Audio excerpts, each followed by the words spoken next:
Hello everyone, welcome to my channel. My name is Benjamin Ada. I am an architect by profession and training and a servant of the Lord by calling. On this channel, I talk basically about the ideal family life, family relationship with people, how to maximize your potentials. I also talk about conflict resolutions, wealth creation, and the likes. If that's what you like, stay tuned to the channel. You're in the right place. Now, today I'll be talking about a very important topic. This is a topic that people don't like talking about. Reasons probably due to our tradition as probably first and foremost Africans, and the myth surrounding the subject matter. And truth be told, that has not helped us. But the mere fact that we don't talk about such thing does not mean it will not happen. It does really happen. And I think the best we talk about this topic, I think the better for our families, and most especially our female gender, because they are more like the most affected by this particular topic and incidents. Now, I'll start by saying this is a very strange terrain that a lot of people don't want to talk about, but I think I'll talk about it today, and I think I'll be breaking a lot of tables. Just follow me along as I proceed into this topic proper. A lot of people wonder, what am I really talking about today? What's strange about this topic, and why do I say it is a terrain that most people don't want to delve into? Well, this topic I'm talking about today particularly is about death. Yes, I mean death. That's the point that most people don't want to talk about, because I think as Africans, we believe that when we don't talk about this, it doesn't happen, or we keep it far away from us. But unfortunately, it does really happen. And if you agree with me today, the rates at which people die, especially the men folk, the rate at which they die, it's alarming. It's just like a whirlwind blowing upon a mango tree and a lot of fruit falling all at the same time, left, right, front, center, and back. And this, unfortunately, has disrupted a lot of family structure and has thrown a lot of family off balance. Why? Because no one talked about it, and it just happened like this. And the spouse or the partner is taken unaware. And like I said, this happens more or less to the female gender who are left behind. Because I tried to do some research about statistics concerning widows and widowers, and it's alarming to state that, like Nigeria today, 9% of our women are widows, while just 1% of the men are widowers. Isn't this shocking? Isn't this alarming? Then Africa as a whole, I tried to look at the statistics as well, and I found out that I think 1 out of every 10 women 15 years and above is a widow. When this death occurs, unfortunately, it comes unannounced. And even when it is announced, probably due to terminal illness, still yet, the dying partner don't discuss about this. And once the last breath is taken, the woman who is more at the receiving end wails endlessly. And I've gotten to know that when she's wailing, her wail is in twofold. One has to do with the fact that she has lost her husband. But the most important part of it, which is the second part, is the fact that she's lost. She doesn't know what else to do, what next, where next to turn, and what the future holds for her and her kids. This is horribly unfortunate. And I think as the men folk, We're not doing our wives any service at all. We're not helping our families, we're not helping our wives, we're not helping our kids because we just leave them to the whims and caprices of the society. And in most cases, these women are taken advantage of. This is not fair. This is not right. Now, you might ask me, why do I go into this topic? Why am I talking about this? I'm talking about this because I've seen a whole lot. I've seen a lot of widows go through these pains, and I felt I should talk about this. Because if I know this and I keep quiet and I don't say this, then I'm not doing humanity any good. I will take us back a little while on what I did in my own case, because my study might say, what about you, Ben? Have you done it? I'll take you back that way. As Africans, we don't write will, which we all know about. We don't write will. We don't write any testaments, nothing of that sort. The best we do is next of kin. And sometimes these are manipulated because the powers that be, the in-laws go behind the scene and manipulate things.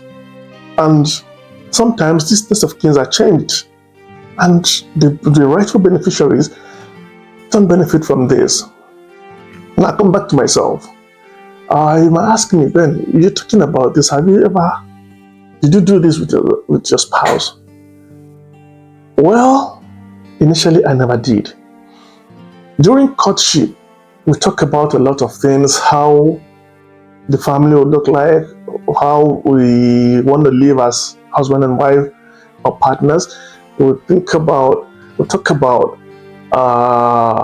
the number of children we're going to have. We'll talk about the kind of jobs we're going to be doing. We'll talk about a whole lot. We'll skip this part of it.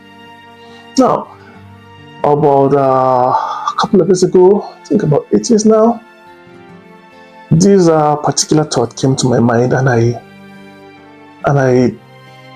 thought deep about it, and I felt, come on, you need to discuss this with your wife. Yes, being an African, I was thinking, how will she take it? How will she feel when I bring up such let me use the word terrible topic? How will she take it? But I was like, no, it's all for her good and for the good of the family, so I need to talk about it. And on this particular night, it's about 2 a.m. I tapped her up from sleep and I said, sweet, I want us to talk. It's like, come on, this is way into the early hours of the morning. Why can't you wait till probably daybreak to talk about this? I said, no, this matter is urgent and it's important to talk about this. I was like, come on, look at the time. And now, I cajoled and I pleaded with her to grant me audience. Well, long story short, she went to the convenience, used herself, and came back and said, so I was like, okay, sweet, what do you want to talk about? And I said, sweet, I want to talk about death. The moment I mentioned the word death, it's like she saw a ghost. She wasn't seeing me anymore, as if she was just seeing my ghost. No, don't go that way, please. So what's wrong with you? What are you talking about? I said, no, come on, I'm not thinking of that right now. But I want us to discuss about this topic. It's important. We'll talk about this. It's for the good of the family. Yes, we might not know who goes first, but it's important we talk about this. And we'll try to come to a center point where the family will be on a very firm footing.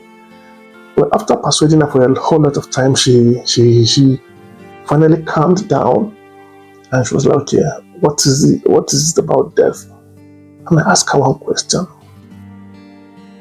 I said, if I die today, how will you cope?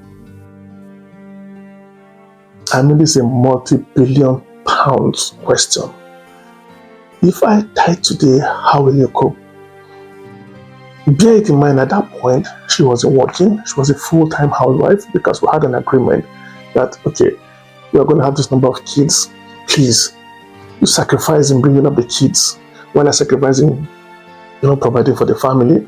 When the last child is up to a particular age, you can now start working while the kids are in school. So at that point, we have not finished, with the kids, and she was a full-time housewife, no job, nothing, solely dependent on me. And I said, if I die today, how will you cope? And I tell you, I kid you not, that question had no answer. That was when she realized that of a truth she was still on a time bomb. Assuming I didn't think about that, anything had happened to me before then, should have been lost. Truthfully, she said, I don't know. I don't know what I'm gonna do. I said, that's the issue. And that's why I want us to talk about this. I don't want you to don't know what to do. And she sat quiet and still for a long time. And she said, what should I do? And I said, okay, listen, let's talk about this now. Are you ready to hear me out? She said, yes. And I outlined a whole lot of things. I said, look, God forbid it happened to me today. Item number 1, this. Item number 2, this.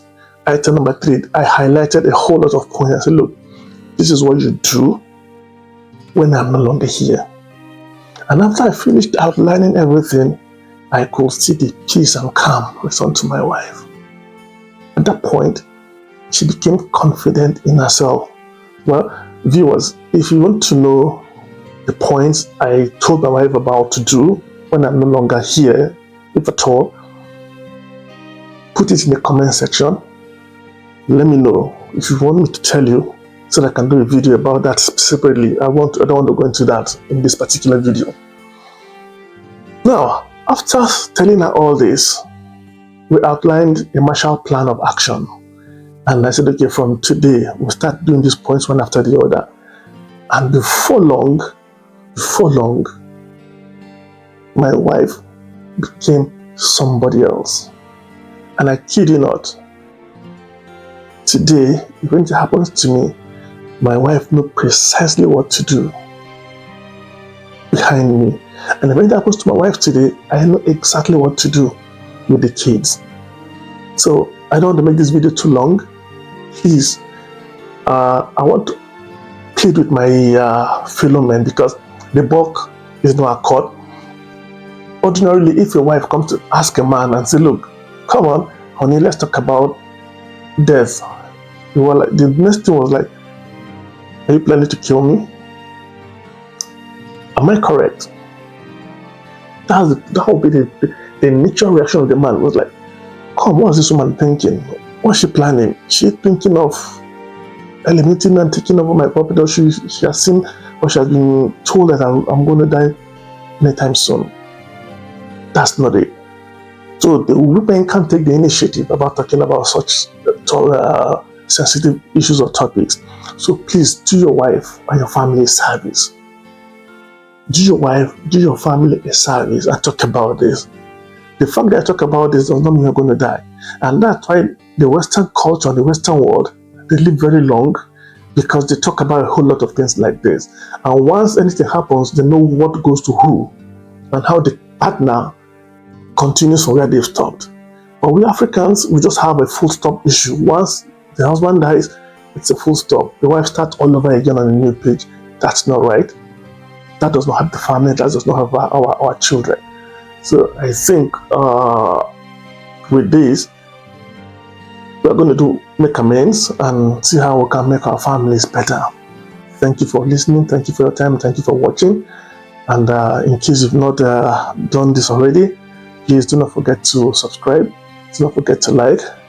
Don't forget to share. And as well, turn on that notification button so that when the next video comes, you'll be the first to hear it. Keep watching, because the next video will be another explosive. God bless you. Bye for now. I remain Benjamin Eventuality.